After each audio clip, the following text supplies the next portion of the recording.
Voyons ce que dit David au sujet de Goliath. Ce Philistin, cet incirconcis. Nous savons par l'interprétation de Paul que cela représente en type cette vie naturelle non crucifiée.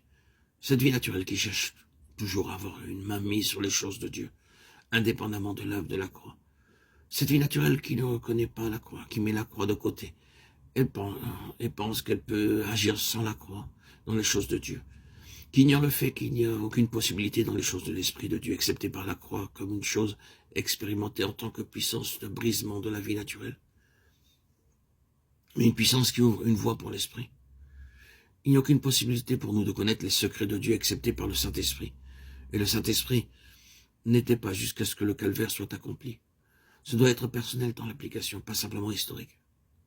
Les Philistins circoncis parlent simplement d'une vie naturelle qui s'approche des choses de Dieu et interfère toujours avec elles, les touchant, les examinant, voulant mettre la main sur elles. C'est une menace pour ce qui est spirituel. Et Goliath incarne tout cela. Tous les Philistins sont englobés en lui. David le rencontre et le résultat dans l'interprétation spirituelle est celui-ci, que le cœur de David n'aura rien de cette chose-là. Il se place lui-même dans la position où toutes les choses seront de Dieu et rien de l'homme. Il n'y aura ici, dans les choses de Dieu, aucune place pour la nature. Mais cette force naturelle doit être détruite. Les Philistins deviennent les ennemis perpétuels de David, et lui, le leur. Voyez-vous, l'homme selon le cœur de Dieu, qui est-il? Qui est-il? C'est un homme qui, bien que les forces contre lui soient terribles, se place de tout son être contre ce qui interfère avec les choses de Dieu d'une manière incirconcise. Ce qui contredit la croix du Seigneur Jésus, ce qui cherche à forcer le passage dans le royaume de Dieu, autrement que par la porte de la croix, est représenté par le Philistin. Qui est ce Philistin incirconcis? Le cœur de David fut emporté par une puissante indignation contre tout ce qui était représenté par cet homme. Cela constitue vraiment une question très grande. Elle n'a pas simplement à faire avec un monde pécheur. Il y a cela dans le monde qui est opposé à Dieu, qui est franchement dressé contre Dieu. Un état de péché qui est admis et avoué par la plupart des gens. C'est entièrement contre Dieu, mais ce n'est pas ce que nous avons ici. C'est autre chose qui se manifestera même parmi le peuple de Dieu et qui ne considère rien comme trop sacré pour en tirer davantage. Cela pénétrera dans une assemblée de saints à Corinthe et exigera une lettre impressionnante de l'apôtre au sujet de la sagesse naturelle, la sagesse de ce monde, s'exprimant comme la mentalité même des croyants, et rendant ainsi l'évangile sans aucun effet. Cet esprit qui n'est pas soumis à la croix rampe et s'associe aux choses de Dieu et prend prise sur elles. Ce n'est pas tellement ce qui est coupable d'une manière flagrante, évidente et manifeste, mais c'est surtout la vie naturelle qui est considérée comme tellement bonne selon les normes humaines.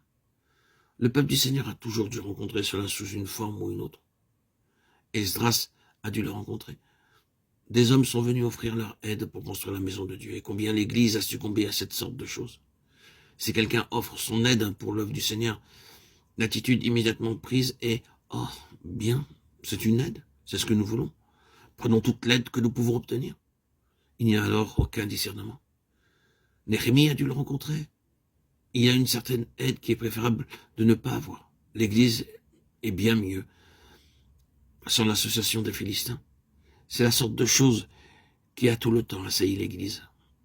Jean, le dernier apôtre survivant, écrit dans sa vieillesse, mais Diotrephe, qui aime être le premier, ne nous reçoit point. 3 Jean 9. Voyez la signification de cela? Jean était l'homme du témoignage de Jésus. Moi, Jean, j'étais dans l'île appelée à Patmos à cause de la parole de Dieu et du témoignage de Jésus. Apocalypse 1:9. Le grand mot des écrits de Jean est la vie. En elle était la vie. Jean 1:4. Cette vie est dans son Fils. 1 Jean 5:11.